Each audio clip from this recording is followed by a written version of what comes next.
Si Surya makan tahu dan tempe bersama Ayu Ting Ting. Sebelum mulai budidaya, mencari tahu KTP itu juga penting.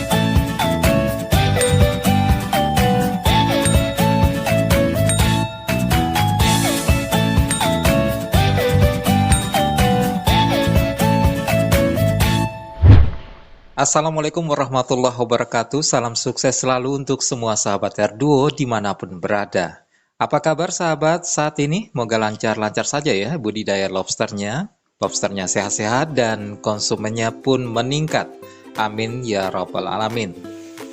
Sahabat yang ada di Sumatera, Jawa, Kalimantan, Sulawesi, dan Nusa Tenggara hingga Papua tetap jaga semangat ya. Termasuk bagi pemula dalam budidaya lobster. Pokoknya untuk semua sahabat saya doakan sukses dalam budidaya lobster air tawarnya. Terima kasih sudah menyediakan waktunya berkunjung ke channel Sahabat Erduo. Tidak ketinggalan untuk yang di Malaysia, Singapura, dan Australia ya. Moga semuanya dalam keadaan sehat dan sukses selalu. Amin ya rabbal alamin. Termasuk bagi yang baru berkunjung ke channel Sahabat Erduo. Salam sukses untuk Anda semua. Sahabat, memulai budidaya lobster air tawar perlu kecermatan dalam mendapatkan bibit atau indukan. Karena apa? Karena ini akan berpengaruh pada proses demi proses ke depannya. Dan yang paling penting adalah terkait pada penanganan tahap awal. Seperti adaptasi di kolam baru, adaptasi pola makan, suhu, dan lain-lain. Jika ini tidak jelas di awal, maka jangan salahkan jika lobsternya gagal beradaptasi dan berujung pada kematian. Baik sahabat, kali ini kita bahas terkait keterangan tentang perawatan lobster, atau kita singkat KTP lobster. Bagi pemula dalam budidaya lobster, mungkin petunjuk awal ini perlu diterapkan ya, agar semangat sahabat yang menggebu-gebu bisa sejalan dengan hasil. Jadi begini sahabat, ketika sahabat mencari tahu sumber bibit dan sumber indukan dan sudah bertemu tempat menjual bibit dan indukan, selanjutnya sebelum transaksi pembayaran dilakukan, sahabat jangan sungkan untuk menanyakan kepada penjual atau penyedia lobster keterangan tentang perawatan lobster atau KTP lobsternya.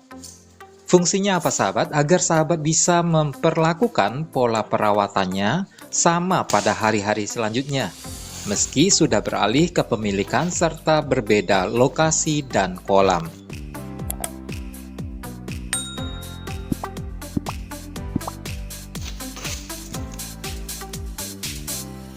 Tujuan paling utamanya agar lobster yang dibeli tidak banyak yang mati, karena terjadi perbedaan secara mendadak cara perawatannya setelah beralih tuan atau beralih kepemilikan. Semua ini saya sampaikan untuk sahabat berdasarkan pengalaman saya pribadi ya, dan beberapa keluhan teman-teman pembudidaya lobster air tawar yang sempat curhat ke saya dan sejumlah grup-grup media sosial atau medsos. Lantas apa saja keterangan perawatan yang harus sahabat ketahui dari penjual atau penyedia lobsternya? Pertama, sahabat harus menanyakan apa-apa saja pakan yang selama ini dikonsumsi oleh lobsternya. Kedua, tanyakan jam pemberian makannya. Ketiga, berapa takaran atau porsi makannya. Keempat, tanyakan pola pemberian pakan lobster. Selanjutnya yang kelima, tanyakan kondisi kolam tempat lobster itu sebelumnya dibesarkan. Apakah kolam terpal, tembok, dan kolam tanah? Apakah memakai aerator atau tidak? Bahkan jika perlu, sahabat tanyakan perbandingan ukuran kolamnya dengan isi lobster yang ada di kolam itu.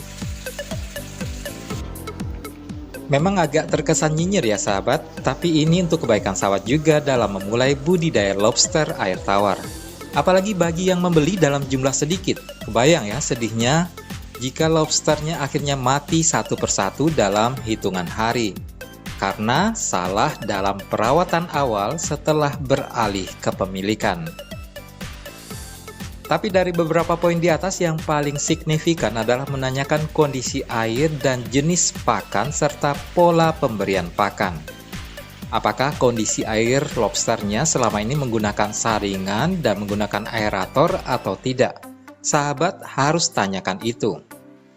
Serta jenis pakan dan pola pakan, misalnya selama ini pakannya keong, dan jika keong, apakah setiap hari pakai keong atau ada jenis pakan lainnya?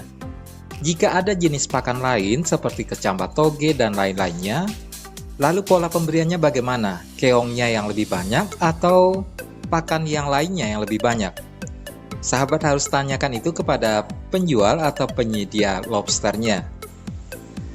Sahabat, setelah informasi ini sahabat dapatkan dari penjual atau penyedia lobsternya, insya Allah seperti yang sudah-sudah, lobsternya akan bisa bertahan hidup meski telah beralih ke pemilikan.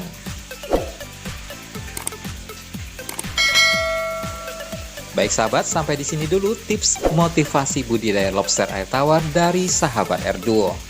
Semoga saja bermanfaat, terutama bagi sahabat pembudidaya lobster pemula.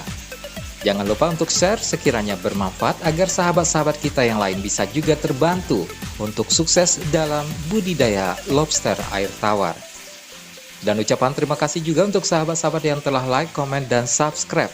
Semoga kedepannya kami lebih semangat memberikan info dan tips motivasi berikutnya terkait budidaya lobster air tawar. Terakhir, salam hangat, genggam erat untuk semua sahabat.